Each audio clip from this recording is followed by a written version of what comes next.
Is that water? That is water. I mean, but your tastes like water. But your favorite drink is Diet Well, Coke, I mean, Diet Coke is good. There's something that they put in that stuff that is, you know, you never get sick of it for some reason. You know. And have you counted? It's some infernal ingredient. How many cones your bottles you have a day? It's a lot, huh? Well, I mean, I'm trying to cut down these days, so maybe. From where to where? I mean, there was probably times when I had like 8 a day or something ridiculous. Okay. But I think these days it's probably 1 or 2, so it's not too crazy. Okay. And coffee? Usually 2 a day. Not so much. I mean, not really. But yeah, I used to have so much coffee and you know, Diet Coke that I get really wired, and then I'd get over-caffeinated, and it wouldn't be good. Okay. Yeah. So anyway, I'm cutting down to, I think, more reasonable portions these days. Okay. I think you drink so much coffee or Diet Coke because you work so many hours every day. That keeps you yeah. awake. How many hours do you work? How looks a normal day in the life of Elon Musk like? Well, it's really varied quite a bit over time. So these days, it's probably 80, 85 hours a week. For a while, it was over 100 hours a week, and that's just a very high amount of pain. So it's, the difficulty and pain of work hours really increases exponentially. It's not linear. But when the financial crisis hit in 2008, 2009, it was just every day, 7 days a week, morning till night, and dream about work. Okay. So it was terrible. And at that time there were bad dreams, I guess. Bad dreams, 2008. indeed. Yes. Yeah. And at what time do you get up normally in the morning? For me, it's usually about 7. 7, okay. But I go to bed late, so usually I go to bed around 1 a.m. or so. 1 a.m. Yeah. And you start the day with a real breakfast, or just with a coffee, or with a water? That also varies a lot. I think it's probably true that having a good breakfast is a good idea, but usually I don't have time for that. So sometimes it's made for me, but probably half the time I don't have any breakfast. I had to have like coffee or something like that. And a Mars bar with it?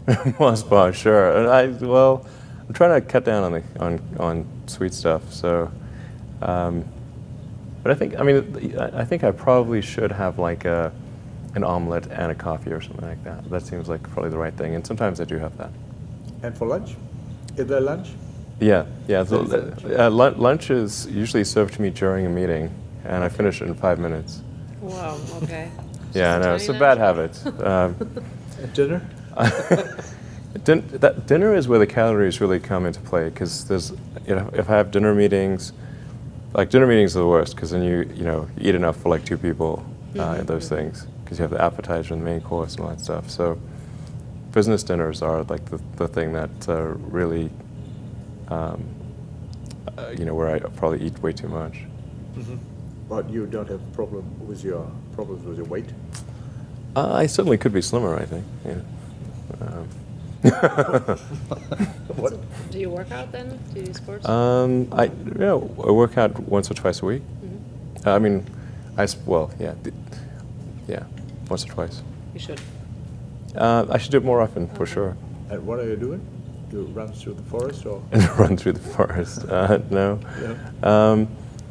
Usually just like a little bit on the treadmill or on lifting some weights, I suppose. Mm-hmm. Let's come to my questions I have here, which is just 122, I guess. How much Musk is in Tesla and SpaceX and Hyperloop? Is it 100% you, or? Oh, well, of course, definitely not. I mean, I certainly have a strong influence, but I mean, there are many people at the companies, so SpaceX has 4,000 people now. Tesla, we just passed 10,000 people today. So there's a lot of people that have had a huge influence on building the company, or companies. More of an influence than anyone else, but it is a big team effort from a lot of talented people. Yes. You looked for a CEO in former times for Tesla and for SpaceX also? I don't know. Not for SpaceX, Not but yet. no. The plan I had when we created Tesla was I thought I would allocate maybe 20 or 30% of my time to Tesla, and then for Solar City I figured 5%, 10% of my time, that kind of thing. Solar City turned out to be true. In fact, even better than that, probably takes me less than 5% of my time on Solar City. Tesla ended up being much more, and unfortunately, like the first CEO didn't work out, and then I got sort of a temporary. I mean, I really tried pretty hard not to be the CEO. Like, I could have been the CEO from day one. This is like, people maybe sometimes don't realize that, but I just wasn't able to find the right person. In the case of Solar City, there's like a great team that runs it, but it's really hard to find someone who can grow a company. It's like running a company in steady state is much easier than growing a company. And then with Tesla, as people joined the team and investors would, people joining the team and investors would ask me, okay, well, how long am I going to be CEO? And so I said, well, I'm committed to be CEO through the high volume production vehicle. So 2 more years at least. Probably 3 or 4. 3 or 4 years. Yeah, but at that point, I would then have to consider what makes sense, and I will never leave Tesla ever, but I may not be CEO forever. I mean, nobody should be CEO forever. Do you have somebody in mind who could do the job already? No. Worldwide? There's no plans or anything like that. Right now, my plan is just to, for sure, be CEO through the Model 3, volume production of the Model 3 and the Gigafactory, and then evaluate. Yes. Yeah. And Model 3 is still the price you want to have is $30,000. That's the challenge. 35. $35,000. And the same in euro, I guess, for the European market. Well, it might be less if Less? it depends on what the exchange rate is, of course. Of course. And it's always a bit tricky. Like in the U.S., the prices are quoted before sales tax, and of course in Europe it's with VAT, and there's like 20% VAT and all that stuff. So probably would be more like 30,000 euros, or a little bit less than that. Okay. And it should be on the market in 2 years' time, or? I'd say 3. 3 from now. Yeah. Okay. Yeah. Coming back to you looking for a CEO, apart from CEOs, when you hire people, what kind of skills do you want them to have? Are there any? Do you look at a list and look at people? How do you decide that? Well, when I interview somebody, I really just ask them to tell me the story of their career and what are some of the tougher problems that they dealt with, how they dealt with those, and how they made decisions at key transition points. And usually that's enough for me to get a very good gut feel about someone. And what I'm really looking for is evidence of exceptional ability. So did they face really difficult problems and overcome them? And then, of course, you want to make sure that if there was some significant accomplishment, were they really responsible, or was somebody else more responsible? And usually the person who's had to struggle with the problem, they really understand it. And they don't forget. If it was very difficult. So you can ask them very detailed questions about it, and they'll know the answer. Okay. Whereas the person who was not truly responsible for that accomplishment will not know the details. Which college or which university? No, Do you? it's not. There's no need even to have a college degree Oh, wow, okay. at all, or even Okay. high school. I mean, if somebody graduated from a great university, that may be an indication that they will be capable of great things, but it's not necessarily the case. You know, if you look at, say, people like Bill Gates or Larry Ellison, Steve Jobs, these guys didn't graduate from college. All dropouts, yeah. But if you Yeah, had a chance to yeah. hire them, of course, that would be a good idea. Yeah, okay. So, you know, just looking just for evidence of exceptional ability, and if there's a track record of exceptional achievement, then it's likely that that will continue into the future. What does people like you and Steve Jobs have in common, or Bill Gates, or people like that? What is it you have in common with them? Well, I mean, those are pretty different personalities, you know, between Gates and Jobs and Ellison. Business and success. I think you know all three of those were technologists, but with different types of skills. You know, Jobs was obviously very good with aesthetics, and you know he understood technology, of course, and he really understood what people wanted, even when they didn't know themselves. And he was not afraid to, you know, break boundaries. But, like say, like Gates would probably be better at, you know, sort of raw engineering and technology than Jobs, but not as good on aesthetics. But I mean, for all of these guys, they're obviously very driven, and they're very talented, and yeah, and they're able to attract great people to build a company. But I mean, the ability to attract and motivate great people is critical to the success of a company, because a company is it's a group of people that are assembled to create a product or service. That's the purpose of a company. People sometimes forget this elementary truth, and so if you know, if you're able to get great people to join the company and work together towards a common goal, and you sort of have a relentless sense of perfection about that goal, then you will end up with a great product.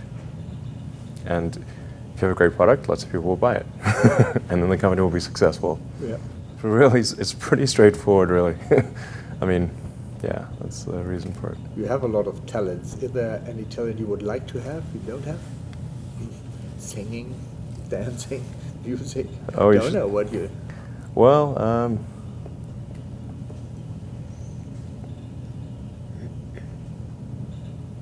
I mean, I suppose I'd like to play a musical instrument.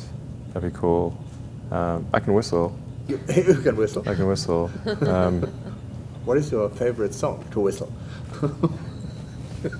I kind of have like a whole bunch of songs that kind of randomly, I just whistle randomly. Please don't ask me to whistle, because that's like, you know, I mean, I can whistle, but like this is like, yeah, maybe not the coolest instrument to play. Yeah. But I can whistle Pachelbel's Canon, which is a tricky one. Really? Yeah. But I'm not going to whistle for you now, because that'd be too embarrassing. Okay. Well, it's good to know. Maybe we yeah. plan something for Berlin. All right. Oh, man. No. Don't worry. We want to. How would you describe yourself? What are the main attributes you have from your point of view? How I describe myself?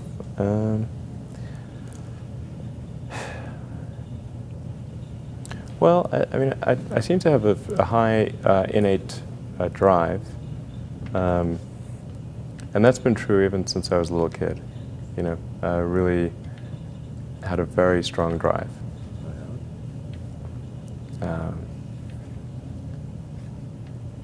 You know, sort of did all sorts of risky things when I was a kid that I, like, why did I do those things? They're crazy.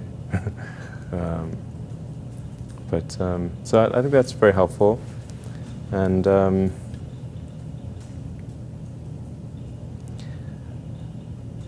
I care a lot about the truth of things, and trying to understand the truth of things. I think that's important. If you're going to come up with some solution, then the truth is really, really important, I think.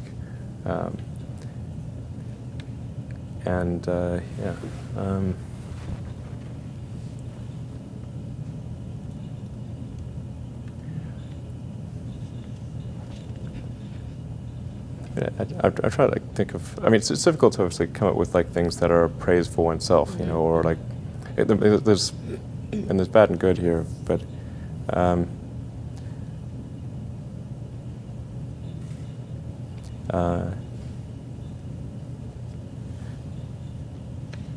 I think sometimes they're just the things that seem quite clear and obvious to me, and I don't understand why they aren't so obvious to everyone.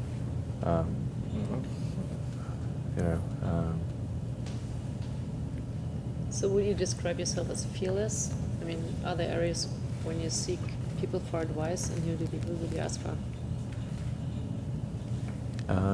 I wouldn't say I'm fearless. In fact, I think I feel fear quite strongly.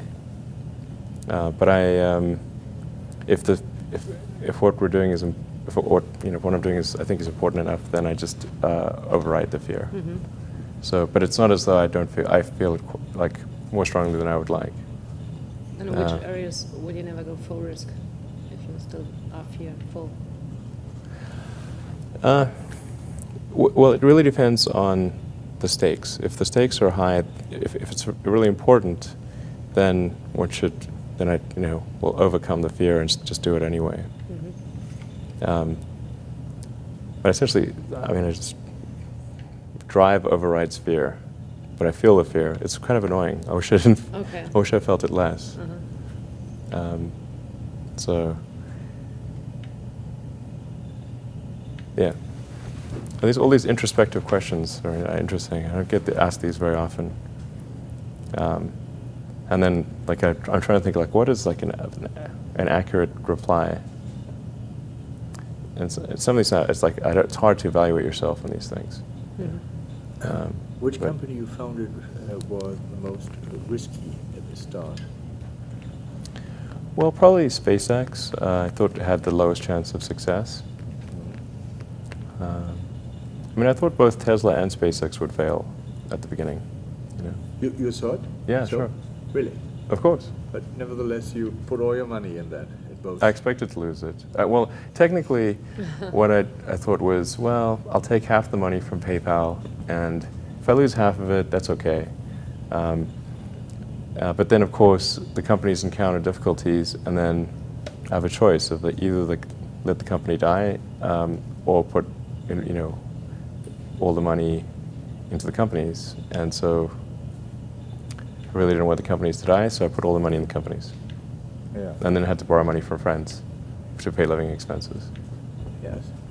And what went through your mind at the end of 2008 when the fourth and the last rocket started? What were your thoughts at that time? It was a terrible time. Yeah. Yeah, everything was going wrong at once. 3 rocket failures in a row in the beginning, and Tesla financing round was falling apart, or fell apart. The Solar City was having difficulties, getting divorced. Yeah. It was really terrible.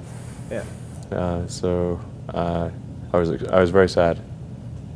But then everything was perfect when Well, it the took a rocket while. was in space. Yeah, at the end of 2008, the 4th launch worked. Yes. Which is that was all the money we had, but nothing more. In fact, originally I budgeted. I thought, okay, we can do survive 3 failures. So we just barely scraped together enough to do a 4th launch. Mm. And then at the end of 2008, we got a big NASA contract, literally on December 23rd, I think it was. Yeah. Okay. Yeah. So it went from really terrible to, I remember that Sunday before Christmas in 2008 thinking that this is the closest I've ever come to a nervous breakdown. I never thought I would ever be someone who could have a nervous breakdown, and I didn't. I mean, but it was like I could see it. Like I was within sight of it. It was like, this sucks. This is terrible. And then the next morning, NASA called and said that we'd won this $1.5 billion. The next morning. Yeah, the next morning. Like, literally, I was at home, and I thought they'd all gone home for the holidays. I didn't think that, I would have said there was no chance of a call a few days before Christmas. I thought people would be on vacation and that kind of thing. So 1.5 billion. Yeah. So what went through your mind when they called you? What do you feel? That was awesome. I was like, I actually said to the NASA guys that I love you. I don't think they've gotten that response before. So that was, the Monday morning, and then I think it was the Tuesday night or the Wednesday night was when we closed the financing round for Tesla, and that was like 6 p.m. on Christmas Eve. It was the last hour of the last day when it was possible, and we would have gone bankrupt a few days after Christmas if that round had not closed. Yeah, you flew for the NASA and for other. Yeah, we've launched satellites for commercial operators. So SES in Europe and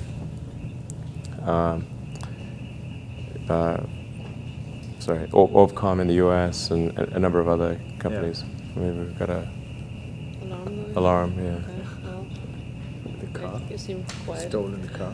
Maybe they stole our Dodge. Oh, Dodge. Somebody. Hopefully not. Hopefully. Okay. What was your best idea ever? My best idea ever? Yeah. Yeah. This is tricky. I suppose coming to North America was my best idea. Okay. Because I think these things would not have been accomplished, almost anywhere else. It's really hard to start a company, but in particularly California, Silicon Valley is very conducive to startup companies,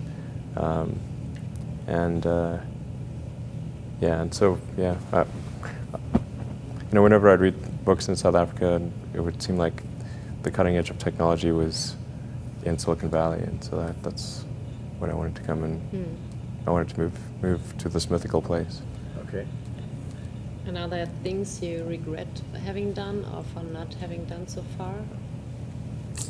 Well, there's lots of things that, when life is short, and there's lots of things that could be done that one can't necessarily do. And these really are introspective questions. I think, overall, I think I'm pretty happy with where things are. It's hard not to be, honestly. Yeah. I'd be, things are in a good place right now, and I'd like to, looking ahead, I'd like to see humanity go beyond Earth and have people on Mars. That would be really great. And to see widespread adoption of electric vehicles and renewable energy. These are great things. And I think those would be really, really cool. But is there like a business decision which you regret, like what you should have never done in retrospective? In retrospect, I should have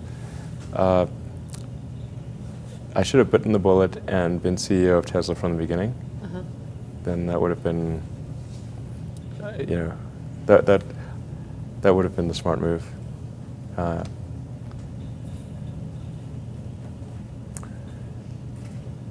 Because we ended up having to essentially recapitalize the company, and it went through a lot of grief. So that would have been a wise move.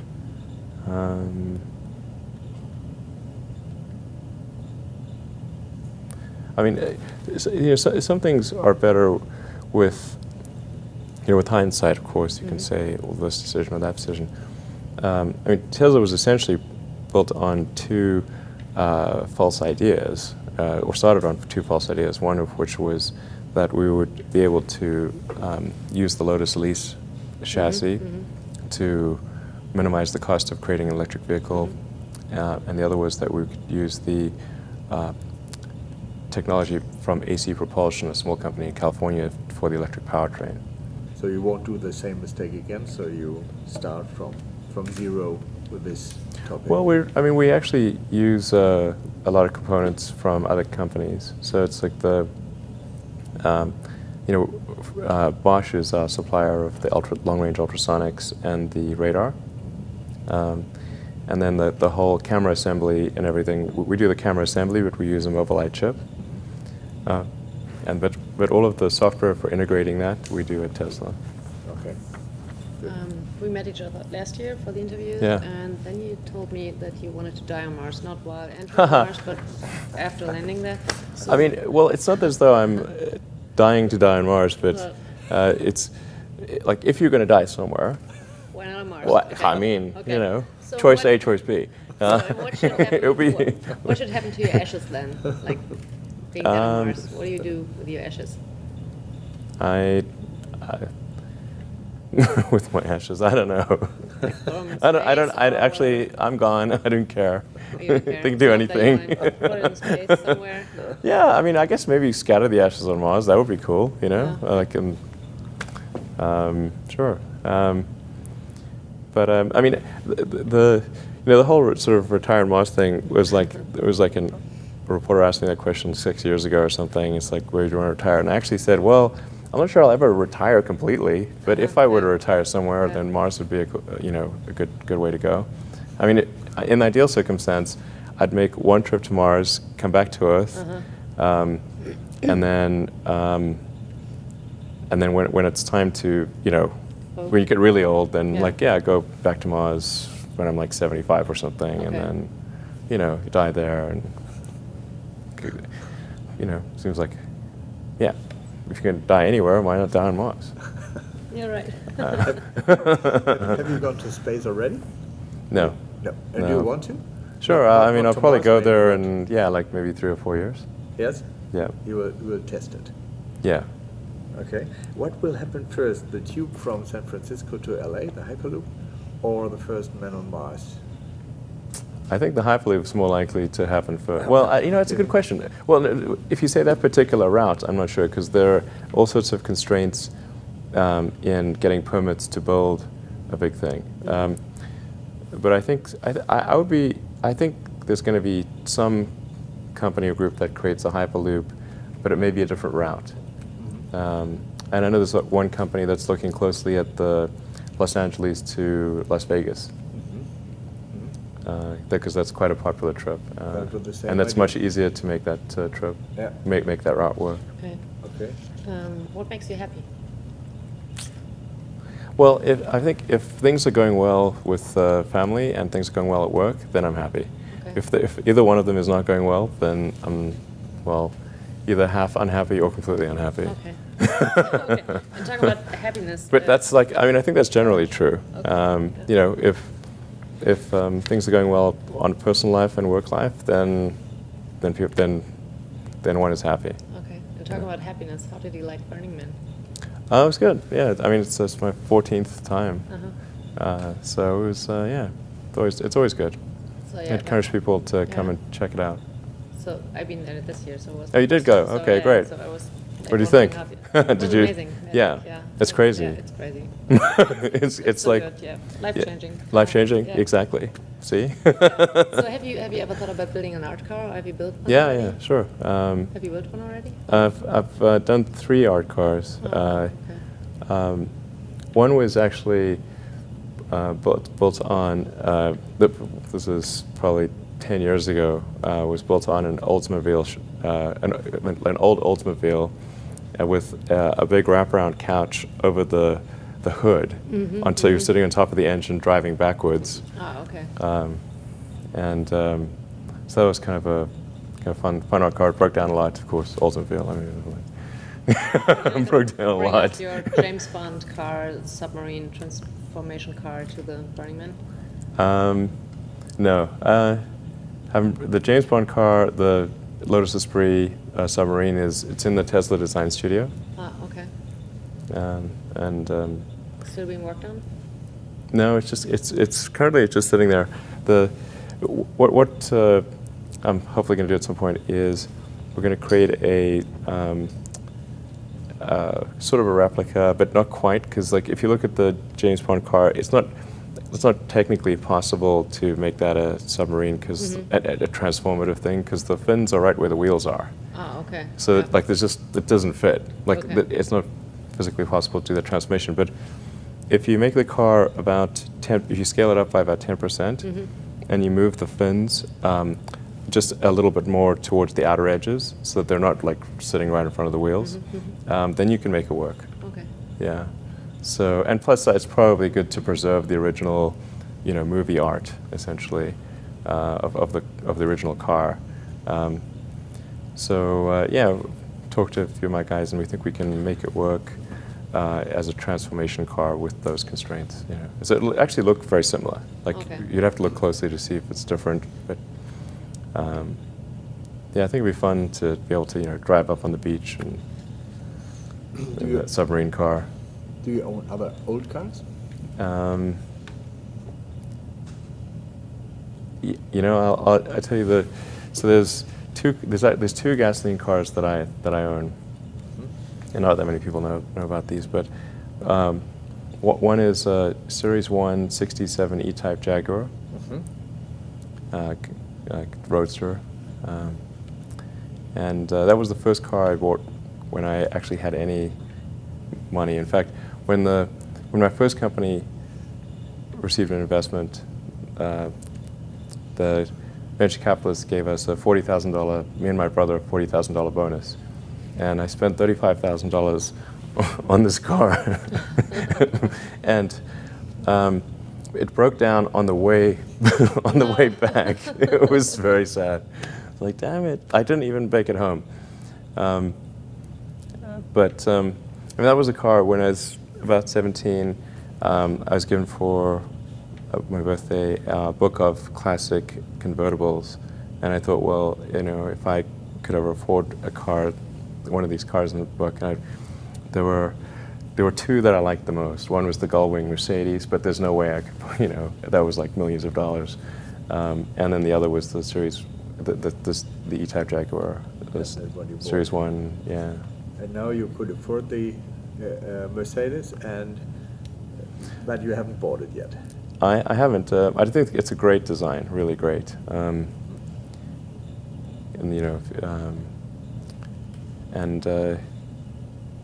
It's partly inspires the Model X, of course. Yes.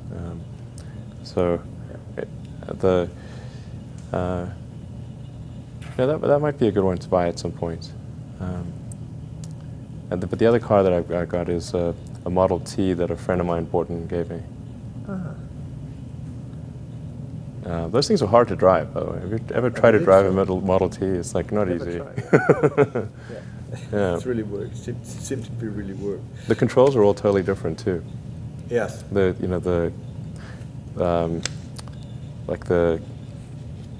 no gas pedal. It's like there's a gas. To change the throttle, it's a stick on the steering wheel. Okay. Yeah.